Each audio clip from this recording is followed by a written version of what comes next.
अस्सलामुअलैकुम, आप देख रहे हैं के न्यूज HD। मैं हूं हारिस अली शाह गिलानी। चलते हैं आज की अहम खबरों की तरफ। Quality product by Khadim's Milk Foods, Sahiwal। रुक करेंगे साहिवाल का। बिनियान अल मरसूस मार्का हक में पाकिस्तान ने भारत को इबरतनाक शिकस्त के साथ सिफारती सतह पर दुनिया में तनहा कर दिया, जिसका सेहरा वजीर आजम मियां शहबाज शरीफ और फील्ड मार्शल सैयद आसिम मुनीर के सर जाता है। इत्तेहादुल बैनुल मुस्लिमीन के चेयरमैन शेख एजाज अहमद रजा का मजीद क्या कहना है, जानते हैं इस रिपोर्ट में। बिस्मिल्लाहिर्रहमानिर्रहीम।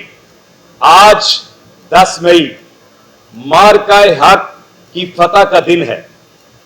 बुनियानुल मरसूस पूरी कौम ने सीसा पिलाई हुई दीवार बनकर अपने इदारों के साथ, पाक फौज के साथ खड़े रहे हैं। और सबसे बड़ी बात यह है कि मोदी ने जो अरबों डॉलर खर्च किए थे पाकिस्तान मुखालिफ और फौज मुखालिफ जो बयानिया बनाया था, एक दिन के अंदर उसको इतनी बड़ी शिकस्त हुई कि उसकी तमाम इन्वेस्टमेंट एक लम्हे में जाया हो गई। पूरी कौम ने यक ज़बान होकर यह कहा कि पाकिस्तान जिंदाबाद, पाक फौज जिंदाबाद।